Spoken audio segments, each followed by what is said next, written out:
the press preview shortly, but first, some breaking news. Alan Bates, the campaigner who uncovered the post office scandal, has been awarded a knighthood in the King's Birthday Honours list. He told Sky News that he is accepting the honour, not just for himself, but on behalf of the whole group. Mr. Bates previously rejected the offer of an OBE last year because former post office boss Paula Venables had been given a CBE. She handed it back and has since been officially stripped of the title. Speaking to Sky's business correspondent, Adele Robinson, he said that sub-postmasters will return to the courts if issues with financial redress were not resolved by the autumn. Knighthood. Is this the ultimate honour for you? Well, I don't know. I'm still trying to get used to the whole idea of it. A two-decade crusade against injustice finally recognised. It's for the whole group, really. And on Alan Bates' terms, accepting an MBE for what has become his life's work. So, Sir Alan. So it seems. Bit of a surprise, bit of a shock, but so be it. How does it feel? I don't think I've got used to the idea yet. It's all a bit new, and I'm not. I don't know. I think it'll take a while to get used to if I ever do. Tell me why you accepted it. I was offered the OBE, as a lot of people know, last year, but it was wrong, I felt, to accept it at that time. Paula Venables had her CBE then for services to post office, and I felt it would have been such an insult to the group to have taken something at that time. But we're a lot further forward with everything now. When I accepted it, it wasn't just for myself. It was very much, you know, on behalf of the whole group. I mean, it's recognition of the sheer hell that they've been through over the years. Hundreds of sub-postmasters were wrongfully convicted of stealing from the post office. Their convictions overturned last month, but for most, still no financial redress. No, we're still battling on for it. My solicitors battling on for my case, as they are with many of the others as well. And I'm certainly encouraging everybody to stand firm on it. It's, you know, don't sell yourself short on it. If you're owed that money, you stand firm. Because if they don't manage to resolve this, we'll have to look for other options in the autumn of how to resolve it. Like what? Well, if we have to go back to the courts, so be it. I mean, the courts have been very good to us. They've been understanding of all of this. And if we have to go back there, we will. How much confidence then, I mean, I think I know the answer to this question, but how much confidence do you have in post office executives, for example, like the chairman, Nick Railton? I don't know, but I mean, if he decided to sell the business, I would heavily support him. How is Suzanne? Because with you becoming a sir, she becomes a lady, doesn't she? She's always been a lady to me. She's always been, no, I mean, it's not going to change our lives at all. We're just going to be Alan and Suzanne, I think. And Suzanne, beside Alan all these years in the background, quietly supporting it all. You must feel very proud. Very proud of Alan. He's very, very deserving. I'm also proud of us both for just keeping going. I think we'll just be the same two people laughing with each other and knocking about and going for walks on hills. But it's nice that people want to recognise him and us for the work we've done. But where Alan Bates goes, others follow. And Knight of the Realm or not, even if he slows down, he won't stop. Adele Robinson, Sky News. You're watching the press preview, a first look at what's on the front pages as they arrive. It's time to see what's making the headlines with Conservative Home's Deputy Editor Henry Hill and The Guardian columnist Zoe Williams. They'll be with us from now until just before midnight. And a reminder that by scanning the QR code you'll see on screen during the programme, you can check out the front pages of tomorrow's papers while you watch us. And we are joined tonight by Henry Hill and Zoe Williams. Welcome both. Now, we're starting with some breaking news because we've had the honours list and we were just listening to that interview by now Sir Alan Bates about the post office. Let's pull up, I think it's Daily Express, pages 6 and 7. And he was saying, you know, it's not just for him, he's doing it for everyone. Henry, what's your reaction to this? Well, I mean, it's better late than never, isn't it? That Paula Venables has lost her honour and now Alan Bates has one. And he, as you say, he says that he's accepting it on behalf of all the people for whom he's been fighting and will continue to fight because, of course, the payments haven't yet come through. There's still the threat of legal action, quite rightly, if that process is delayed. But it's, you know, a horrifying story like this. It took decades to get justice for the sub-postmasters, but it is nice when it has a happy ending. And although obviously a bit of ribbon and metal isn't the same as or substantive as the payouts, it's an important bit of recognition, belated recognition from the state that it did wrong by hundreds of people who were doing an honest job on its behalf. You see, I get the impression with Alan Bates that he's much more excited when he kind of solves a Sudoku or, you know, understands a bit of computing than he is by national adulation. So in a way, even while this is really nice for him, the people who are really enjoying it are the people who are so invested in the post office story. It's kind of, it's almost like a gift to everybody who was watching so closely and felt the injustice so keenly. And I bet he's going to, like, put it in his shed or something. But it's interesting, he'd sort of turned it into a point of principle because he had been offered an honour before and he refused it because Paula Venables had been given a CBE, and so he's accepting the knighthood now because she's been stripped of hers. Yeah, I mean, I have to reveal my horrific ignorance about what the ranking is of honours. So I only just found out for like the 20th time, but it was news to me that the OBE is lower than the CBE. I don't know what he would have done if he'd been offered a CBE when Paula Venables already had one, whether it was that his was lower than hers or that she still had one at all, that had completely discredited the whole system as far as he was concerned. But yeah, I mean, it took her giving it up in the first instance and then being officially stripped of it before he would accept anything. So, yeah, I mean, it's part of the story of his fight for justice. The honour had to... It has a neatness. It had to arrive. Yeah, sadly, I don't know it, but there is, in fact, an official hierarchy of every single honour and knighthood. They are all... There is, but the one Gordon Brown got, so did he get a companion order of the companionship? He got a companion of honour. Or something like that. Companion of honour, yes. That's what he did. Okay, you got a companion of honour. But and that's super high, right? Yeah. Okay, so there we are. Set up in 1917 for outstanding contributions to art, science, government or culture, I think. Well, I'm happy for Gordon Brown as well. Yeah. I mean, what does it tell us about... I don't think you can look at this list and see into the heart of King Charles. That's what I don't think you can do. It would all be botanists, wouldn't it? Well, yeah, because it would all be botanists. There's not an obvious connection or through line from Simon Le Bon to Gordon Brown. Via Tracy Emin. Actually, we just don't know about the real interior life of the king. Well, yeah, and this is in fact who he is. Yeah. And he's got like neon art on his walls and you know. Because it is obviously quite personal to him, right? He's given two honours to his GP and the doctor who's been treating him through his cancer. So it's not like he wasn't involved. Maybe he's a big Duran Duran fan. I mean, I like that. Who isn't? Huge news if true. Right. Yeah.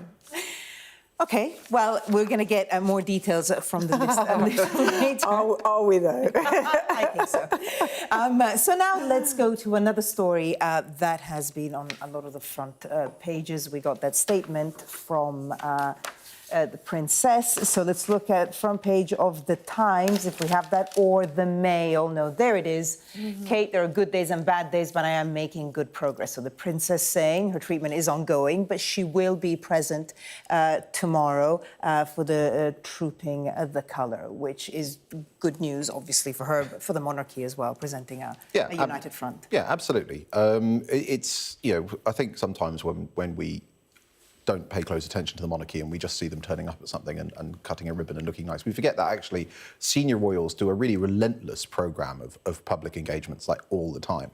And a lot of them have been out of action for various reasons recently. And it's wonderful, just on a personal level, that Kate feels able to step up to a partial return of duties. Now, they say it's not a full returned to the royal service, and treatment's ongoing, and so we can't, obviously it's cancer, we can't second guess it.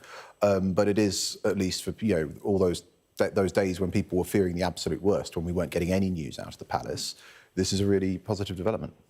It's funny, isn't it? Because when you're not a very assiduous royal watcher, you don't notice who's going to what. I mean, it's like you have to be watching quite closely to notice the absence. But her absence has been long enough now that it does really tell the truth of how, as she says, gruelling it is. I mean, we still don't know which kind of cancer it is, and I completely respect that. I don't think royals should have to tell us. But any kind of cancer, it's a full year of half a life, and she's kind of said that. What do you make of the picture that she has released? And we can see it there, front page of them. I mean, she looks very relaxed, and I suppose it also points to the importance of being able to take some time for herself. She's also a mother of 3, and here, she just looks like she's also focusing on her emotional health as well. I mean, it's terrible, right? Because she has to, exactly as you said, she has to look great for the kids so they don't worry. But then she's got that additional layer of having to look great for the general public and the press so that they don't worry, so that they don't pass that worry on to the kids. And it's just like a hall of mirrors of how on top of things she has to look, and how she can't let her guard down for a second. And I mean, I think she pulls it off. It's a slightly staged picture, but why It's an not? official photograph. Yeah, I don't think anyone thought that they just sent someone into. No, and that they couldn't have got her like in a beer garden with her friends. It just wouldn't have befitted the dignity of the office. So she's bound to look slightly formal. But I think. But she looks relaxed in the sense that obviously being able to step away from the public glare is what she needs. Let's take a look at the front page of the Times. Same picture. Princess reveals toll of cancer treatment. In the letter in the statement that she sent out, she was very honest about good days and bad days and the unpredictability of any cancer treatment, which of course so many people will relate to. Yeah, that's one of the roles and valuable things about the modern monarchy, I think, is that they provide sort of a human story that the entire nation is invested in. And we saw when King Charles was diagnosed and he decided to go public, and actually that led to an uptake in the number of men seeking treatment, because that connected with them on a way that an awful lot of very well-meaning, public health campaigns from the NHS and others hadn't done. And I think, again, there are lots of people in this country who are struggling with cancer, and they will feel a sense of connection that some of the, officially the highest people in this country, they suffer the same, they go through the same things, they face the same perils. So before coming to you, let's take a look at the front page of the Mirror. Again, the same picture. Front page of the Mirror, and here she says again, there are good days and bad days. Again, how important do you think it is, the signal that she's sending to the country? Well, when in her longer message, she describes it quite closely. Sometimes waking up feeling like you've got no energy, feeling completely drained, and then feeling slightly better. Trying to maximise those times when you do feel good, but in such a way as you don't exhaust yourself, trying to pursue your interests so that you remember what you're enthusiastic about. It's quite granular, all this. It's quite... it's almost like a kind of roadmap out of serious illness. It obviously does cost her a lot to be that open. She obviously prefers privacy and prefers discretion. So I think I think people will appreciate it. I echo Henry on that. And again, Daily Express there, I'm not out of the woods yet. And she did specify that she's not going to go back to full royal duties anytime soon. So we will be seeing her, of course, on the balcony of Buckingham Palace for Trooping the Colour tomorrow. You really do feel for all of them. The show must go on. And I remember it with Prince Philip when he was really, really unwell, having to stand for hours in that, whichever Jubilee it was. The show has to go on. You wouldn't have wanted to be the one to suggest to Prince Philip that he sit down, right? Probably not. It's more than your life's worth. Henry, Zoe, let's leave it there for now, but stay with us because coming up, are Nigel Farage and his Reform Party now a serious political threat to the Tories? We'll discuss that next.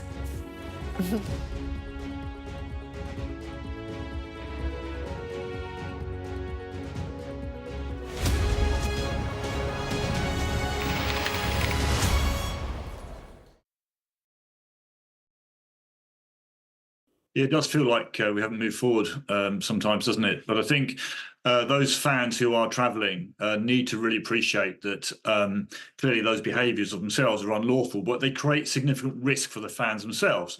Because while the police are, watching the idiots mess about and cause problems in the streets and the bars of Germany, that's the perfect cover through which terrorists can attack. The UK Foreign Commonwealth Office are currently saying that terrorists are very likely to try to carry out attacks in Germany.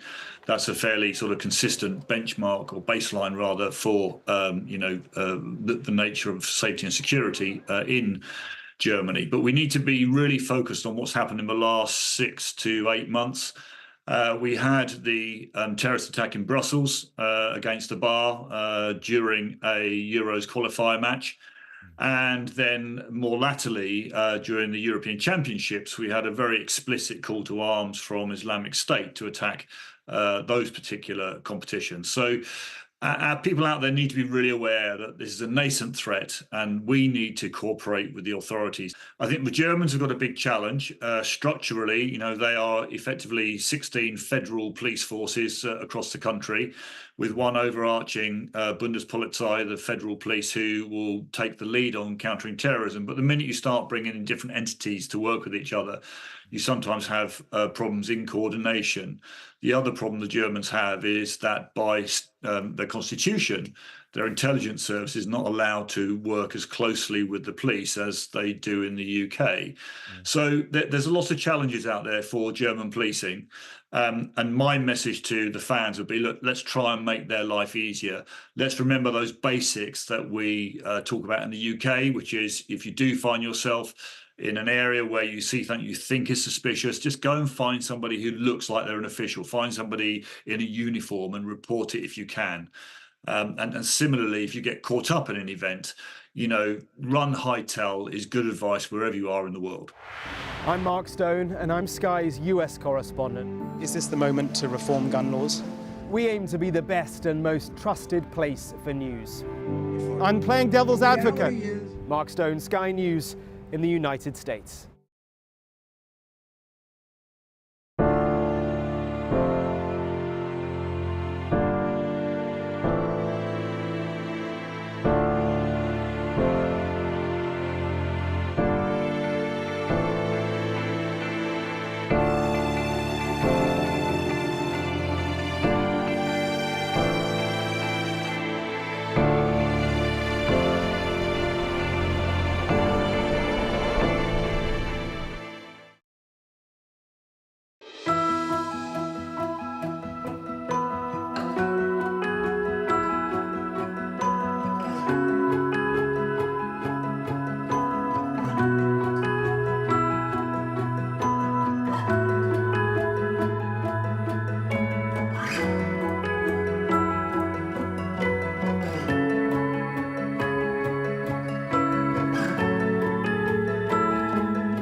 Welcome back. You are watching the press preview with me now, Henry Hill and Zoe Williams. Now, we're going to go through the papers, but we are getting some of the names of the King's Honours List. So let's take a quick look at some of them.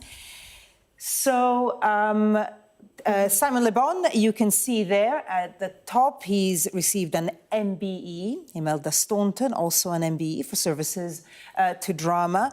Tracy Emin is now a Dame. And at bottom right-hand corner, Amy Dowden, who has received an MBE for services to Crohn's disease. So some of the names being announced there. And of course, Alan Bates, who has received a knighthood for all the work that he did, highlighting the scandal of the sub-postmasters. Well, let's take a look now at the papers.